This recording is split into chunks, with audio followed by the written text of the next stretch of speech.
Bom dia, alunos do quinto ano da Escola Estadual Presidente Café Filho. Aqui quem fala é o professor Emerson e a nossa aula de hoje é de português. Mas antes de começar essa aula, eu gostaria de agradecer a todos os alunos que guardaram um tempinho para felicitar, cada um dos professores que fazem parte da nossa equipe. Em especial, agradeço por minha pessoa. Fiquei muito feliz pelas homenagens e pelo carinho dado por todos vocês. Agora, voltando para a nossa aula, nós vamos estudar hoje aí na página 165 sobre coesão textual.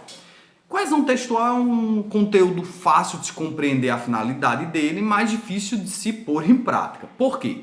Porque coesão é quando o texto ele faz sentido, ele é escrito de forma organizada, ele não é cansativo, ele está todo amarradinho em questões de escrita.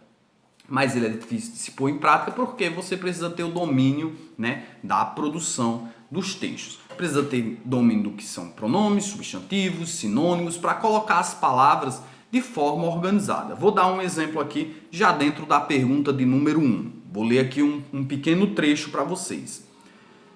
Hoje vou falar sobre uma situação que eu acho que você já conhece, mas talvez nunca tenha dado muita importância. Há crianças que não podem brincar. Não, elas não foram proibidas.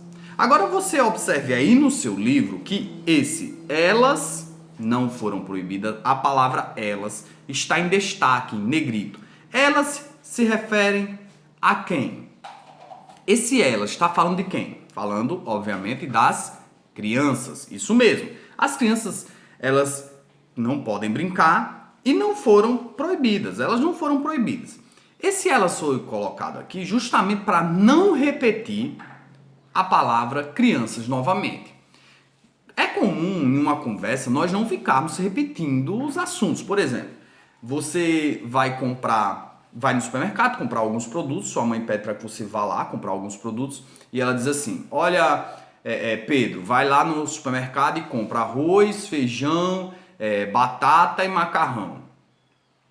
Ela fala assim, de forma contínua, bem organizada, você compreende bem. Ela não fala assim: olha, Pedro, vai lá no supermercado e compra feijão, compre arroz, você compra batata e você compra macarrão. Não, ela coloca tudo de forma contínua e organizada. Mas é interessante que quando nós vamos escrever, atualmente nós fazemos algum acréscimo desnecessário que faz com que o texto ele não fique coeso, ele fique, pelo contrário, cansativo. Então, a coesão ela serve justamente para isso. E aí, quando você compreende os pronomes, por exemplo, você consegue substituir a palavra criança, que vem aqui no nosso textinho, no nosso trecho do texto, você substitui a palavra criança por um pronome que, no caso, se trata de elas, São crianças, elas. E aí o mesmo se aplica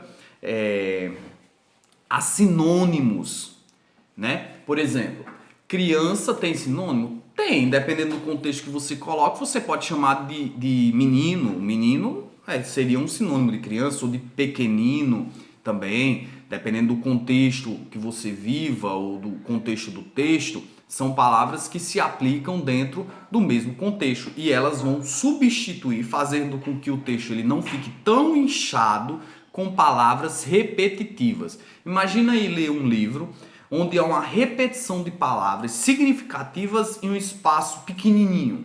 Fica cansativo, fica muito cansativo. Imagine você conversar com uma pessoa, e vou continuar no exemplo do nome de Pedro, e a pessoa fica repetindo o nome de Pedro a cada frase que ela constrói. Fica cansativo. Então, os pronomes eles servem para substituir o nome e os sinônimos eles servem para substituir alguns substantivos aí ou até mesmo adjetivos para que não fique tão cansativo e o texto ele fique mais amarradinho, mais coeso. Então essa é a finalidade da coesão textual. Para melhor compreensão, vocês vão ler as perguntas e vão observar que vai ter em alguns contextos aqui situações em que foi aplicada a coesão textual e aí vocês vão identificar. Lembrando que essas situações estão em negritos, na pergunta 2, na pergunta 3, 4, na pergunta 5. E aí você vai perceber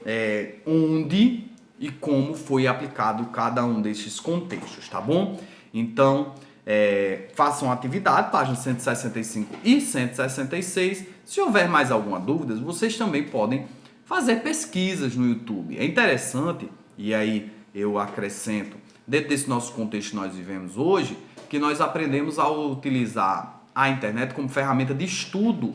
E aí não deve servir apenas os meus vídeos. Vocês podem assistir um vídeo meu e ficou uma dúvida, já anota no caderno e já, quando termina de assistir, já joga lá no YouTube fazendo a pergunta já para tirar essa dúvida. Então a internet é essa ferramenta, é a ferramenta de retirada de dúvidas, tá bom?